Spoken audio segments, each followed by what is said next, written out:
All right, YouTube, how you doing? Welcome back to the channel. Saturday, October 7th, we got some MLB playoff baseball to talk about in today's video. Like we always do, we're gonna go through each and every game on the slate. I'm gonna give you my lean or leans on the games, but as always, my final plays, if you do want to fade me, those plays will be in the pinned comment, so keep an eye on that. Also use that hashtag ride of the day if you do want to drop a banger of a pick in the comments. I'll be jumping on board with one person's play and then giving you a shout out in tomorrow's video, win or loss. Again, hashtag ride of the day. Hit that subscribe button, guys. Hit that like button. Let's go ahead and jump into game number one. We're not wasting any time today. We got the Orioles taking on the Texas Rangers here. Right now, Orioles decently favored here at -145, your best bet over on Caesars. The total sitting at 8 runs. On the mound for Baltimore, Kyle Bradish. 3 starts in a row, no earned runs for him. He's averaging 6.4 strikeouts per game, per outing in his last 5 years. Going up against Andrew Heaney for Texas, who's been pitching all right, a little inconsistent, but still in 2 of his last 3 games, 0 earned runs. He's pitching about 4 1/3 on average over the last 5. He's been inconsistent against Baltimore, though. Back in April, so beginning of the year, had a 2 2/3 innings pitched game with 7 earned runs, 2 home runs let up against them. Kind of reeled it back in a month and a half later, 7 innings pitched, 1 earned run. So I don't necessarily know what we would get out of him, speaking of the inconsistency, but I'm going to lean towards the Baltimore Orioles here on the money line.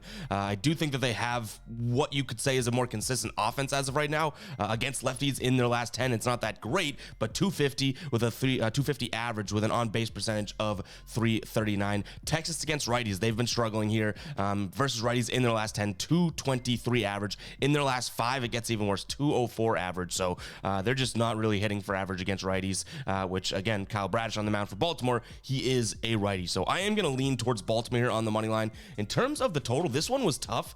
I think I lean towards the over, but I'm not comfortable doing it, if that makes sense. So it is probably going to stay as a lean, but you have 2 pitchers that, yes, I just talked about Heaney being a little I wouldn't say erratic, but not the most consistent guy in the world, but he can go out there and shove, and all of a sudden it's like, oh, well, he pitched 5 innings of scoreless baseball. The bullpen's going to come in, and even if they let up a few, this is still a number that seems fairly safe to not breach the 8 number. So like I said, I like the over just because I do think that these offenses can step it up. I think Baltimore, their offense has looked really good, not necessarily to close the year, but obviously just overall kind of a steady lineup. They don't have the crazy studs, but they do have this like really good floor of a team, which is why they're the seed that they are. And then Texas, obviously they can go off for a bunch of runs at any given moment. So I'll leave it as a lean most likely. In terms of final play, I would say the most likely play would be Orioles money line, but I don't hate the over here. It just makes me a little weary with the fact that these pitchers can, suppress an offense, and we could be looking at a 4-2 type of a game here, which would obviously be well under. So I'll leave that one as a lean, most likely, but I could see Baltimore being a final play. Keep an eye on the pinned comment. All right, guys, before we get into pick number 2, I did want to shout out Sleeper. If you guys are not on Sleeper yet, I'm telling you, and I'm not lying to you, you gotta go check it out. If it's legal in your state and you haven't downloaded Sleeper, you need to try it, guys. You can use the code GUYBOSS when downloading, or just use the link in the pinned comment. You're gonna get 100% of your first deposit matched. If you go and deposit $100, Sleeper's gonna go, here's 100 more. You'll have a new account balance of 200. It's a great pick'em app, guys. It's my favorite on the market as of right now, and I love that they don't follow the fixed payout structure like all the other apps like Prize Picks, Underdog. No, each and every pick you make on Sleeper has its own unique payout multiplier. You can win up to 100 times over there, and you get 100% of your first deposit matched. Go check out Sleeper. That link is in the pinned comment. Let's go ahead and get back to the slate here. All right, Houston taking on Minnesota here. This one, I think I'm falling to the same boat as his Baltimore pick. I do think Houston's a little bit more of a steady team. They have Verlander on the mound today, he's obviously a stud, going up against Bailey Ober, who, the team is 1-4 in his last 5 starts here. He's got a 2-flat ERA. He has a couple good outings, but not much. Like he faced the White Sox, I think Kansas City, Detroit to kind of in those starts. Like he hasn't really faced any good teams as of late. No real track record against Houston, so we don't have that that to go off of. But again, I think that this is a better pitcher. I think that you have a way more consistent offense on the Houston side of things. Not really knocking the Twins, but the Twins don't play as well on the road as they do at home. So give me Houston here on the money line. The odds are a decent amount, similar to what we were just looking at there. Right in the minus 145. I think minus 150s now at this point in the morning. So yeah, you're paying a little bit of juice if you do like Houston. I really wouldn't consider them on the run line. In fact, Minnesota as run line dog, so plus 1.5, they've covered that in 10 straight games. So they keep games close and kind of in that same ballpark. I also like the under here. We've seen a lot of Minnesota games lead to an under as of late, just like the 2 games that they played against the Toronto Blue Jays there. Houston closed out the season here with a few unders themselves. So I do like the under in this spot. I could see this one being probably 4-3 almost all day long, especially with Verlander on the mound. So give me the under and Houston on the money line. Both of those have a chance of being a final play. I'll say it again. It gets annoying, but I'll keep saying it. Keep an eye on the pinned comment. All right, Atlanta taking on the Phillies here. Ranger Suarez gets a start for Philadelphia. The team is 4-1 in his last 5 starts. He's got a 3.2 ERA, averaging 6 strikeouts per game, going up against stud Spencer Strider here, averaging 7.2 strikeouts per game. The ERA hasn't been there, though. In his last 3 starts here, it's actually been pretty, for a guy that's an absolute stud, it's been kind of a bad thing to look at here. 5.09 ERA with a 1.19 whip, which isn't that bad of a whip, but this is a guy that's supposed to lead this best team in the league to a championship here, and his pitching lately has not looked all that great. That being said, he's playing really well against this Phillies team in his last 3 starts, all in this season. 1.7 ERA, averaging over 6 innings pitched, and 9.7 strikeouts against this team. So you might want to take a peek at some of his player props today in terms of strikeout lines and whatnot. I forget what it's at, but I do think that he's going to pitch well. I think that he fares well against this Phillies team. The only problem is you're looking at a crazy line and odds here as well. So minus 200, that's got to be way too much to be paying if you do like Atlanta in this spot. If anything, I might just go and think that Atlanta wins this game by 1 run and we have a close game, and my lean goes to Phillies plus 1.5. But it is a tough spot here. I like the over as my main lean in this game.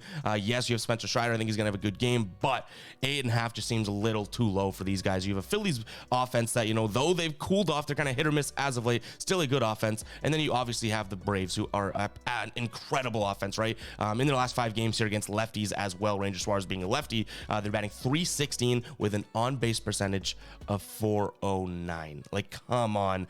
These guys are obviously great offense. So I think 8.5 just seems too low, regardless if I think Spencer Strider shoves. I think that, he could have 6 innings pitched of 2 earned runs as a good outing. And then all of a sudden, the Phillies get 1 late or something like that. So, I just can't fade the Braves offense either. So give me the over 8.5 in this spot. Again, maybe I lean towards Phillies keeping this one close, but I don't love it altogether. So main lean here is going to be the over 8.5. I think that's just too low to give a team like the Braves, regardless of playoff baseball, to be honest.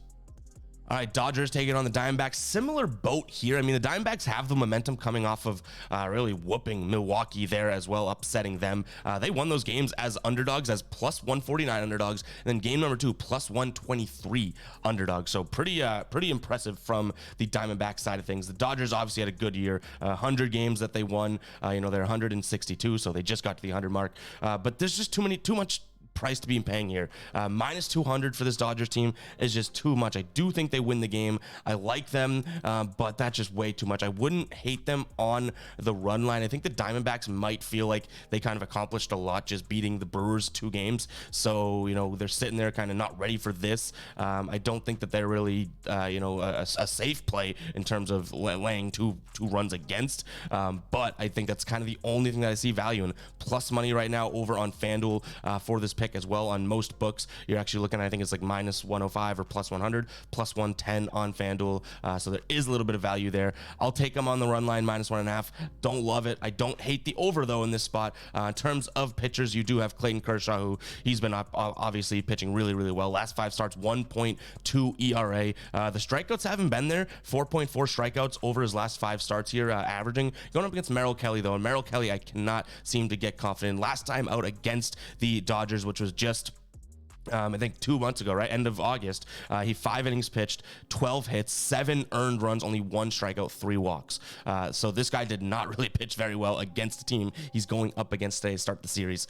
I'll take the Dodgers to win this one by at least 2. Slight lean, right? But then that over, I think, is a good spot as well. Clayton Kershaw obviously been pitching really well, but I cannot trust Kelly against this Dodgers team. So I'll go over as well as Dodgers on the run line, guys. And that is going to wrap it up for today's video. If you did enjoy it, hit that like button. Hit that subscribe button as well. You guys have been absolutely crushing it as of late. I cannot say thank you enough, and I'll keep trying to say it because I got to get it out there. But yeah, if you're still watching this, go ahead and comment 10. It lets me know that you made it to the end of the video and you're a real one, not a guppy. But yeah, guys, very excited for playoff baseball. We'll catch you guys in the next one, all right? Peace out.